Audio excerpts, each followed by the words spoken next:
시간에 함께 하신 하나님 말씀 전도서 11장 9절로 12장 2절까지 말씀입니다. 전도서 11장 9절에서 12장 2절까지 말씀입니다. 청년이여 내 어린 때를 즐거워하며 내 청년의 날들을 마음에 기뻐하여 마음에 원하는 길들과 내 눈이 보는 대로 행하라. 그러나 하나님이 이 모든 일로 말미암아 너를 심판하실 줄 알라. 그런즉 근심이 내 마음에서 떠나게 하며 악이 내 몸에서 물러가게 하라. 어릴 때와 검은 머리의 시절이 다 헛되니라. 너는 청년의 때에 너의 창조주를 기억하라. 곧 곤고한 날이 이르기 전에 나는 아무 낙이 없다고 할 해들이 가깝기 전에 해와 빛과 달과 별들이 어둡기 전에 비 뒤에 구름이 다시 일어나기 전에 그리하라. 아멘. 복의 약속을 지켜주시기 위해서 우리와 함께 하시는 하나님을 보는 영안이 열려지는 우리 모두가 될 수 있기를 주님의 이름으로 축원드립니다. 가지 많은 나무에 바람 잘 날 없다라고 하는 말씀이 있습니다. 우리 옛날에는 참 자식들을 많이 낳았죠. 그래서 그 많은 자녀들을 키우다 보면 바람 잘 날이 한숨도 없습니다. 제가 10일간 미국을 다녀왔습니다. 캘리포니아 지역을 갔는데 원래는 겨울에 비가 자주 오는데 지난 한 3개월 동안 비가 오지를 않았다고 합니다. 그런데 제가 방문하고 돌아오는 그날 동안에 하루 빼고 그냥 아침부터 저녁까지 계속 비가 내렸어요.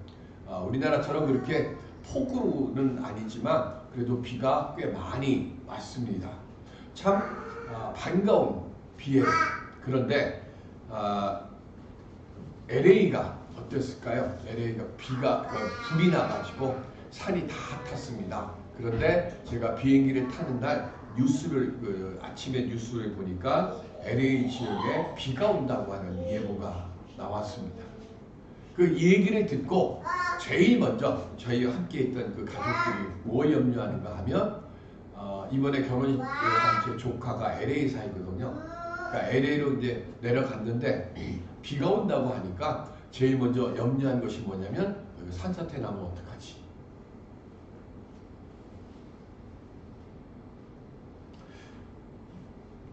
LA 1년 예산을 투입해서요. 그 불을 진화하는 데 썼대요. 남은 게 하나도 없습니다.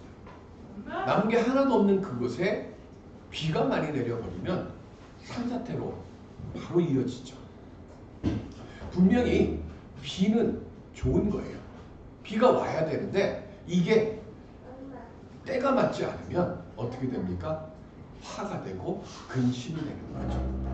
불 나서 이게 다 타기 전에 비가 와줬으면 불이 그렇게 많이 나지도 않았을 거예요. 그런데 불이 다 지나고 난 뒤에 비가 온다고 하니까 때가 맞지 않게 오니까 어떻게 되는 겁니까? 근심과 염려가 생기는 겁니다. 우리가 삶을 살아가는 데 있어서요. 모든 필요한 것들이 있는데 그 필요한 것들이 반드시 뭐하고 돼야 되는 거예요? 때와 맞아야 되는 거예요. 필요한 때에 필요한 것들이 와야 되는데 그게 안 됩니다. 그래서 우리는 어떻게 합니까? 자꾸 조급하게 되고 근심이 오게 되고 염려가 오게 되는 거예요. 또한 마찬가지입니다. 비가 와야 되는 거 좋아요. 그런데 너무 많이 오면 또 문제가 생기는 거죠. 제가 없는 사이에 눈이 엄청나게 많이 왔다고 합니다. 2번이나 걸쳐서 눈이 많이 왔어요. 왔더니 제설제가 하나도 없어가지고 어저께 와서 치우는데 이 눈이 안 치워져서 동네를 돌아다니면서 제설함을 다 엮어봤어요. 근데 제설함에 눈이 없었는데 3번째 칸에 가니까 제설함에 제설제가 있어서 그거 들고 와서 어제 교회 앞을 뿌렸습니다. 안 그러면 제 차가 어저께 차가 못 올라올 만큼 미끄러웠으니까 그래서 제설제를 뿌린 거예요. 있어야 할 자리에 있어야 하는 거고요. 그죠? 그리고 필요한 만큼만 주어져야 되는 거예요. 근데 우리는 어떻게 됩니까? 그게 잘 안 되는 겁니다. 우리가 왜 하나님의 손에 맡기고 하나님의 섭리를 왜 의지합니까? 뭡니까? 우리가 볼 때는 부족한 것 같고 우리가 볼 때는 때가 안 맞는 것 같지만 그래도 하나님은 우리의 모든 것을 아시고 주관하시기 때문에 그 하나님의 섭리를 믿으면서 모든 것의 때에 맞게 그리고 모든 것에 과함이 그리고 넘치거나 부족함이 없도록 할 수 있도록 주님께 우리가 맡기며 살아가야 되는 거예요. 그걸 하지 못하니까 우리는 걱정과 근심과 염려가 떠나질 않는 겁니다. 이 시간에 오늘 우리들이 하나님 그 손 붙잡고 언제나 나와 함께 하시고 언제나 나를 지켜주시는 그 믿음의 손길 주님 거둬가 주지 마시고 언제나 저와 동행하시고 우리의 자녀들의 그 걸음걸음 위에 함께하여 주옵소서. 때를 분별하는 지혜를 주시옵소서 구하면서 하나님의 넘치도 그리고 부족하지도 않은 그리고 늦지도 빠르지도 않은 하나님의 그 섭리의 손길 속에서 함께할 수 있도록 믿음의 걸음걸음 옮겨가는 우리들이 될 수 있기를 주님의 이름으로 간절히 기원 드립니다. 오늘 희은이가 기분이 아주 좋네. 전도서 하면 우리 뭐가 생각나죠? 전도서 1장 2절 시작. 전도자가 이르되 헛되고 헛되니 모든 것이 헛되도다. 우린 이 말씀을 보고요 때마다 다 모르는 거는 헛되다라고 하는 이야기들을 많이 반복해요. 그래서 전도서는 뭐에 관한 책이다? 헛되다라고 하는 그 내용을 담은 거구나 하고 허무함 정도 생각을 합니다. 그런데 전도서는 허무함을 합니다. 그런 내용이라고 하면 성경에 정경에 그것도 그죠? 되어지지 않겠죠. 솔로몬은요 하나님의 크신 은총을 받았습니다. 그래서 성경에 나와 있는 그 누구보다 지혜롭고요. 나라는 부강해졌고요. 영토도 넓어졌고 그리고 세상 근심 염려가 없는 태평시대를 만든 왕이 솔로몬입니다. 모든 것이 만족스러워졌어요. 그런데 너무 만족스러워지다 보니까 너무 과하게 하나님이 주시다 보니까 어떻게 됩니까? 하나님을 경외하는 자리에서 점점 멀어지기 시작을 하고 쾌락과 향락을 추구하는 세속적인 삶에 빠져 들어갑니다. 그리고 무엇보다도 하나님의 도우심으로 나라를 지키는 것보다는 뭘 했어요? 부인이 몇 명이라고 했어요? 처첩이 얼마라고 했어요? 1000명이 넘는. 뭐 한 겁니까? 이방 공주들하고 결혼해가지고요. 군사적으로, 정치적으로, 외교적으로 모든 걸 지켜가려고 한 거예요. 그러니까 그렇게 되어지다 보니까 점점 하나님과 멀어졌습니다. 그리고 노년에 들어서 비로소 내가 얼마나 어리석었고 하나님을 떠나서 만들어 놓은 것들이 얼마나 허무하고 헛된 것인가 하는 것을 알게 된 거예요. 그래서 헛되고 헛되니 헛되고 헛되도다라고 외치는 겁니다. 전도서는요 인간의 허물을 말하는 것이 아니라 모든 인간에게 꼭 필연적으로 찾아오는 것이 있어요. 그게 뭐죠? 노년과 죽음이에요. 그 사실을 뭐 하라고요? 반드시 기억하며 살라는 뜻으로 기록해 놓은 것이 전도서입니다.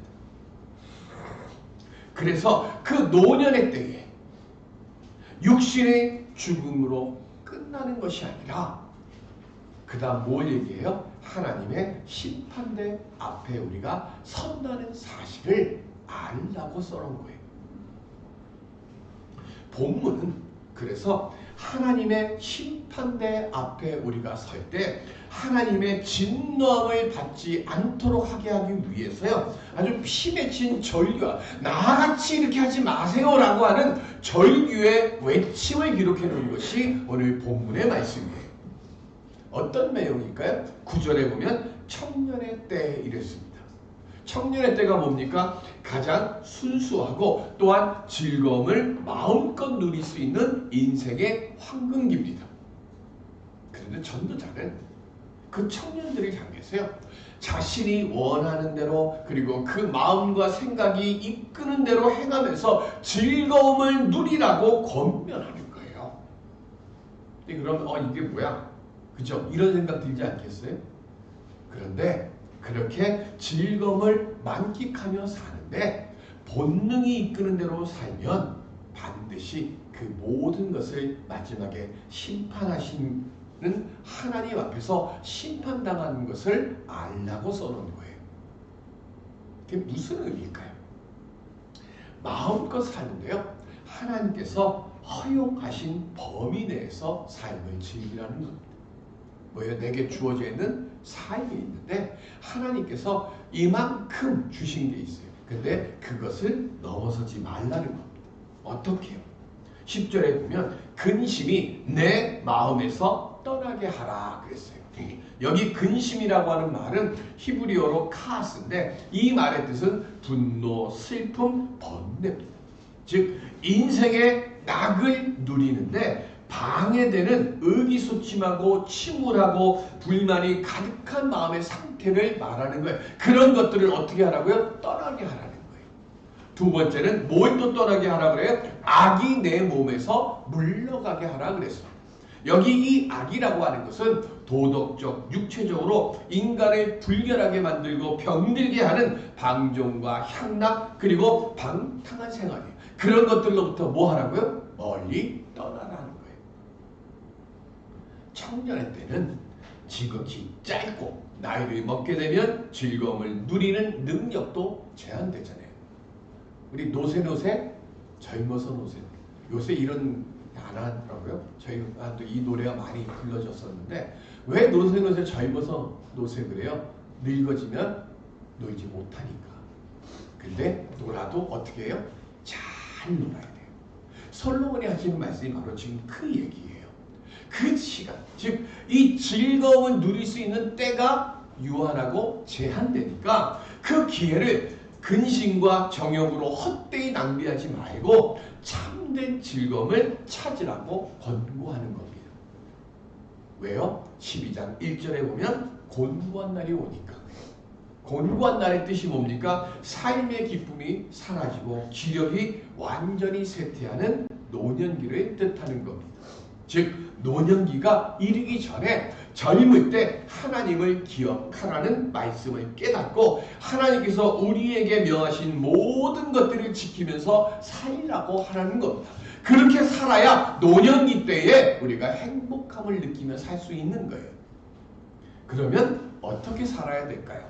저는 오늘 본문의 말씀 속에서요 야곱과 에서를 생각해 봤습니다.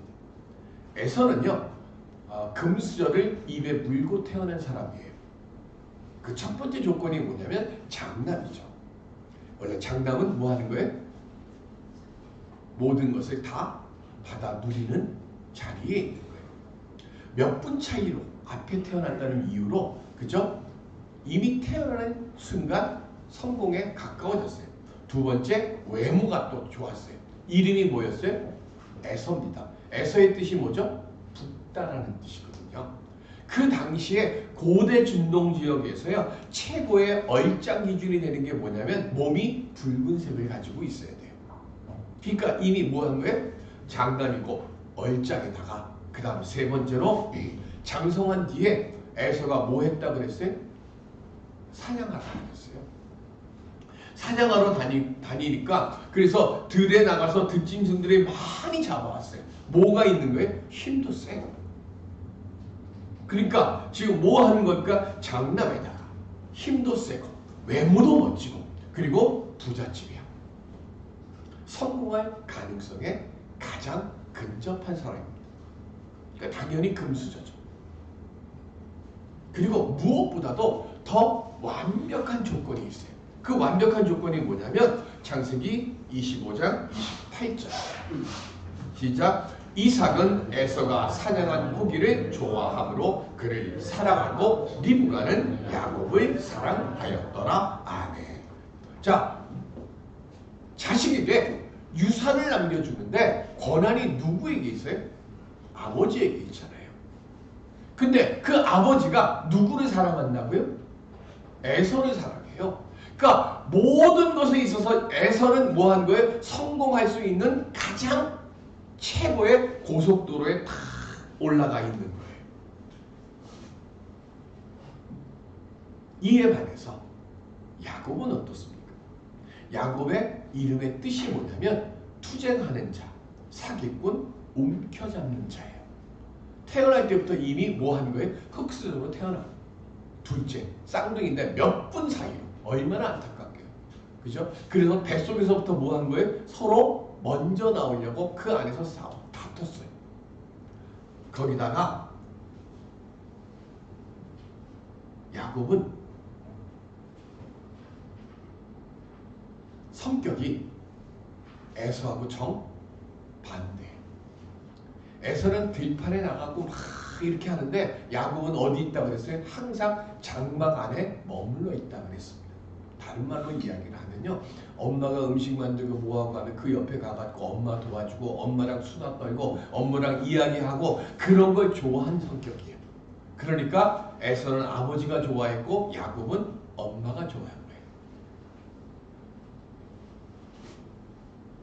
힘도 없고 그리고 늘 집안에만 머물러 있어요. 형은 성공의 고속도로에 쫙 올라가 있는데 자기를 돌아보니까 뭐 하는가 하면 나는 뭐가 되는 거예요? 성공할 가능성이 없어요.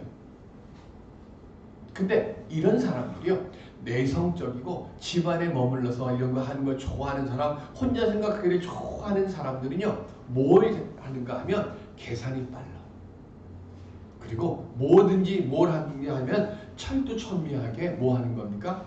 생각하고 계획하고 그 계획한 그걸 가지고 움직이는 겁니다. 왜? 왜 그렇게 될까요? 나는 성공할 가능성이 없어. 성공할 가능성을 가지고 계산을 하기 시작합니다. 내가 어떻게 하면 성공하는 사람의 자리에 설 수 있을까? 그래서 뭐 하는 거예요? 성공할 수 있는 사닥다리를 내가 만드는 거예요. 1단계, 2단계, 3단계, 4단계 점점 나는 이렇게 해서 성공에 가까워져 가고 있어. 그것을 지금 생각하는 거예요. 세상적인 기준으로 보면 인생 성공과는 좀 멀리 떨어져 있는 거예요. 그런데 이 야곱에게는요. 없는 것이 하나 있어요. 그게 뭐냐면 창세기 25장 23절 시작. 여호와께서 이르시되 두 국민이 내 태중에 있구나. 두 민족이 내 복중에서부터 나누이리라. 이 족속이 저 족속보다 강하겠고 큰 자가 어린 자를 섬기리라 하셨더라. 아멘. 이삭이 40살에 결혼을 했어요. 그런데 59살이 되도록 자식이 없어. 그래서 하나님께 기도합니다. 그랬더니 하나님께 기도했더니 하나님께서 선물을 주시는데 하나가 아니라 쌍둥이로 선물을 주시는 거예요. 그런데 이 아이들이 엄마 뱃속에서부터 전쟁을 치르는 거예요. 그러니까 너무 그냥 심하게 움직이니까 엄마가 이거 뭐 잠도 못 자고 뭐도 못하고 할 만큼 하고 이러다가 엄마가 큰일 나게 될까봐 그래서 하나님께 이삭이 기도합니다. 하나님 이게 어찌된 일입니까? 어떻게 해야 됩니까? 하고 기도했더니 하나님께서 이삭에게 응답을 주시는데 뭐라고요? 네 복중에서 누가 생긴다고요? 두 민족이 생긴대요. 그런데 그 두 민족이 생기는데 큰 자가 뭐 하는 거예요? 작은 자를 섬기리라 그래요. 이 응답을 누가 들었어요? 이삭이 들었어요. 그런데 응답은 이삭이 들었는데 그걸 마음에 새긴 사람은 누구예요? 리브가예요. 아버지는 응답을 듣고 분명히 우리가 알아야 될 거 있어요. 이삭이 기도의 응답을 엄청 많이 받은 사람이에요. 그죠? 뭘로 알죠? 기근이 들었을 때 이제 풍요로운 땅으로 가려고 하니까 하나님이 뭐라고 그러셨어요? 가지 말고 여기 머무르라 그랬어요. 머물렀더니 어떻게 돼요? 100배의 결실을 얻게 하셨어요. 운물을 파는데 물이 필요하잖아요. 운물을 파는데 사람들이 와가지고 아버지가 파놓았던 그 운물이 우리 창세기를 이제 계시로 끝나고 나면 할 건데 여기에 보면 뭐가 나와요? 아브라함이 파놨던 운물이에요. 엄마가 아빠가 파놨던 기도의 운물이 가정에 있어야 되는 거예요. 그 운물을 통해서 이삭이 뭐 한 거예요? 아버지가 파놓았던 그 운물을 팠더니 거기서 물을 얻어. 물을 얻는데 어떻게 해요? 방해가 와. 쫓겨나는데 그들과 싸우지 않아요. 3번을 옮깁니다. 다 뭐 한 거예요? 아버지가 파놓았던 운물이에요. 지금 그것이 기억되지 않을지 몰라도 내가 기도의 음물을 파놓게 되면 언젠가는 내 자손이 내가 파놓은 그 음물을 통해서 하나님의 복의 약속을, 하나님의 돌보심의 약속을 받아요. 그래서 부모는 뭐 해야 돼요? 눈물의 기도로 샘을 만들어야 되는 거예요. 더 덮여졌다 할지라도.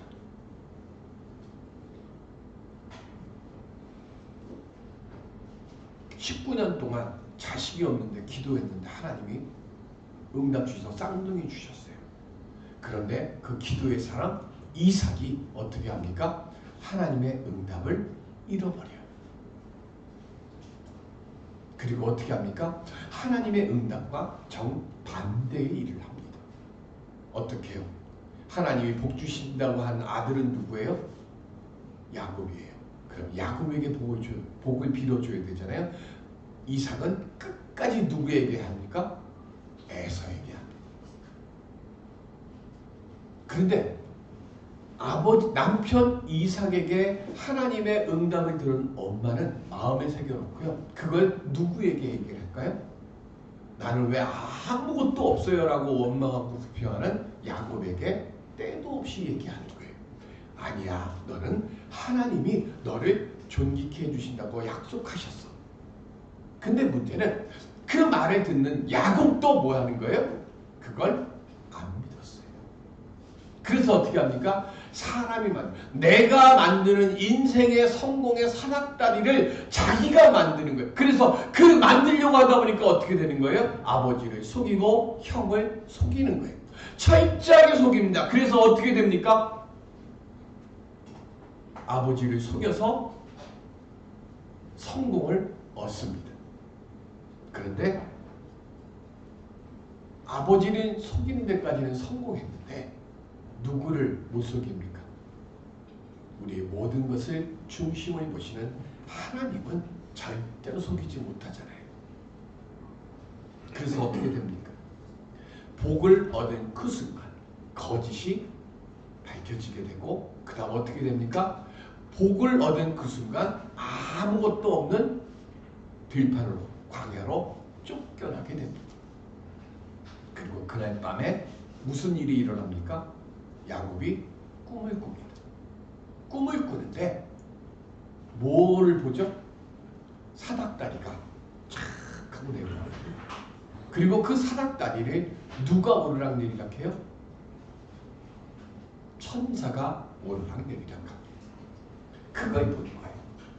그걸 보고 난 뒤에 하나님께서 야곱에게 나타나십니다. 그리고는 이렇게 말씀하십니다.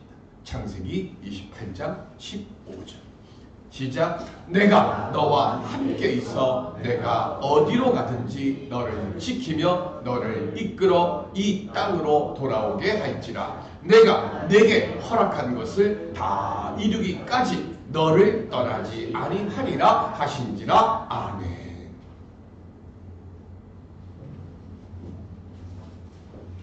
이삭에게 주신 약속의 말씀을 지금 누구에게 다시 주는 거예요? 야곱에게 주시는 거예요. 야곱은 하나님이 이 약속을 자기에게 이미 내가 태어나기 전에 주셨다는 것을 알아요. 근데 뭐 했어요? 믿지 못했어요. 믿지 못하니까 내 힘으로 내 손으로 거짓을 하든 뭘 하든 나는 성공하면 돼라고 생각하고 인생의 성공의 사닥다리를 인간의 손으로 만들어 놓은 그 사닥다리를 만들어 놔요. 그리고 때로는 뭐 하는 거예요? 성공하기 위해서는 거짓도 괜찮아. 아버지 속여도 돼, 형 속여도 돼. 나는 뭐 하는 거예요? 나를 믿어주는 든든한 후원자가 있어. 그게 누구예요? 엄마예요. 하나님을 믿어야 되는데 누굴 믿는 거예요? 사람이 믿은 거예요. 사람으로 만든 뭐 한 겁니까? 사닥다리를 만들어요. 아까 말씀드렸어요. 에서 성공했어요? 실패했어요? 에서는 성공의 금수저를 물고 이 세상에 태어났지만 에서 실패했어요. 왜? 하나님이 그는 뭐 한 거예요? 택하지 않았으니까. 하나님이 택하시지 않았으니까 하나님의 그 복의 자리, 성공의 자리에서 에서는 스스로 뭐 한 거예요? 멀어진 거예요. 그럼 야곱은요?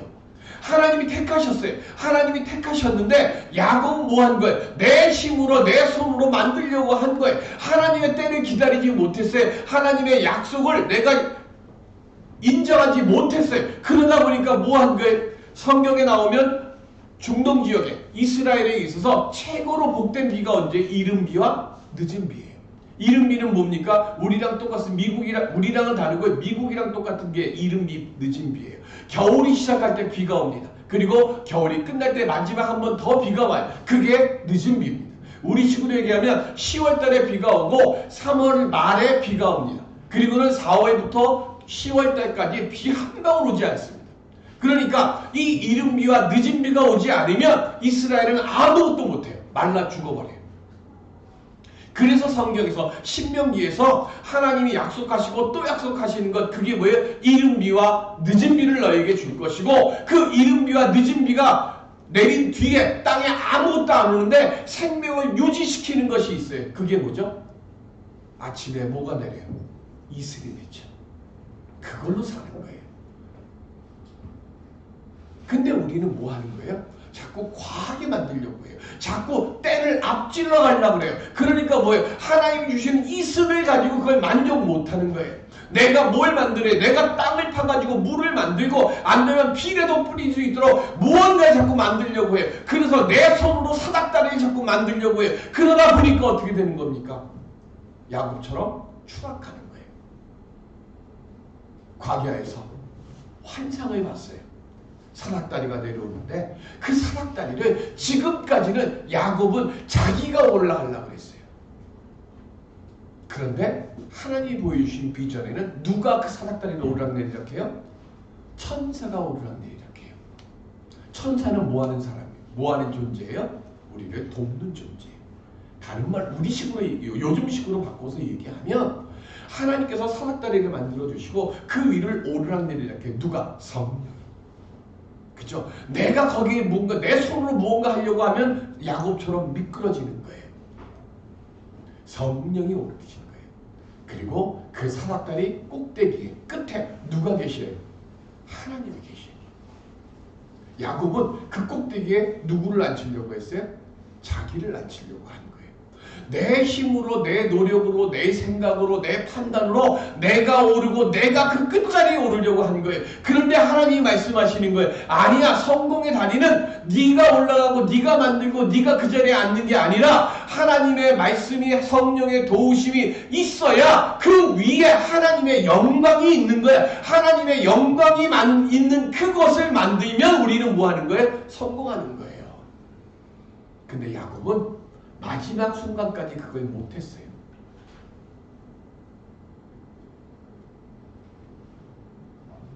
오늘 졸업예배라서 청년들에게 권면하려고 하는 말씀이 있었는데 우리 부모님들이 받아가셔야 돼요. 얘기를 하시래요.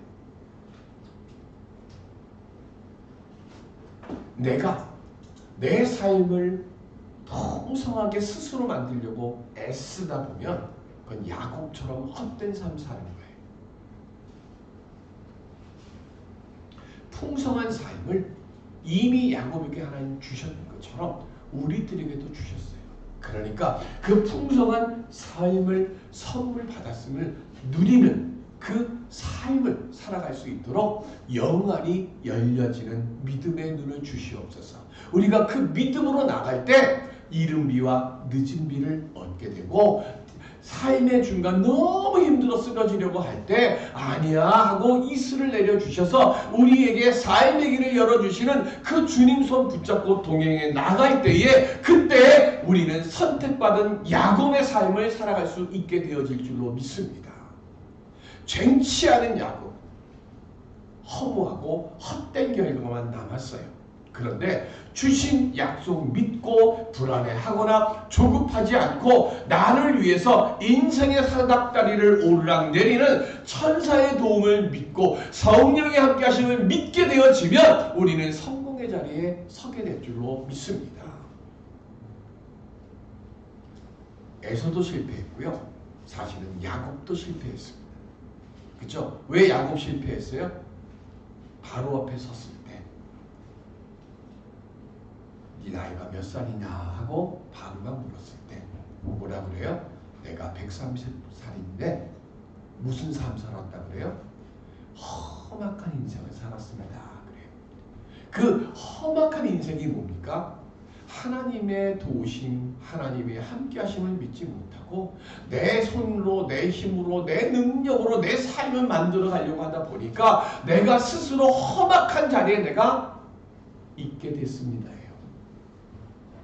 그 야곱에게 약속하신 성공의 결과를 누구를 통해서 보여주셨어요? 요셉이잖아요. 요셉은 17살에 애굽의 노예로 팔려간 뒤에 13년이 지난 뒤에 저 감옥에 몇 년이 있는지 몰랐어요. 그런데 그가 애굽의 노예로 팔려갈 때, 누명 써서 감옥에 들어갈 때 성경은 딱 한마디 합니다. 하나님께서 요셉과 함께 하심으로 요셉이 어떻게 됐다고요? 형통하였더라요. 무슨 얘기입니까? 아버지 야곱은 하나님께 모든 것을 맡기는 삶을 살지 못했지만 요셉은 하나님께 모든 걸 맡기는 삶을 살았어요. 그래서 야곱이 이루지 못한 하나님의 그 복의 약속의 열매를, 응답을 요셉이 얻은 거예요. 오늘 우리 가정이요, 내가 야곱이 되고 내 자녀들이 요셉이 되는 그런 복의 가정 될 수 있기를 바랍니다. 오늘 나는 비록 힘들어도요, 우리는 아브라함처럼 기도의 삶을 받고요, 그리고 그 삶의 복을 누리는 이삭이 되든지, 아니면 하나님의 택함을 받은 야곱이 되고 그 복을 누리는 요셉이 되든지. 오늘 졸업생이 있었다면 3명인데 1명도 오늘 또 못 와서 그 졸업생들이 스스로 야곱의 복을 받은 요셉과 같은 믿음의 삶을 살아가는, 그 동행함의 삶을 살아갈 때 그때의 때에 맞추어서 주시는 하나님의 복을 분별하고 누리며 살아가는 청년의 지혜로운 때를 살아가는 우리 하나님의 복된 사람들로, 복된 청년들 되게 주시는 주님의 그 역사를 얻는, 그리고 그 역사를 만들 수 있도록 돕는 우리 만남의 교회와 부모와 우리 모두가 될 수 있기를 주님의 이름으로 축원드립니다. 은혜의 아버지 하나님, 거친 세상을 살아갑니다. 주여, 야곱처럼 에서처럼 때를 놓치는 어리석은 자들 한 생명도 우리 만남의 교회에 없게 하여 주옵시고, 오직 요셉처럼 이삭처럼 하나님의 복의 열매를 기쁨으로 감사함으로 거두며 살아갈 수 있게 도와 주시옵소서. 감사하며 예수 그리스도의 이름으로 기도드립니다. 아멘.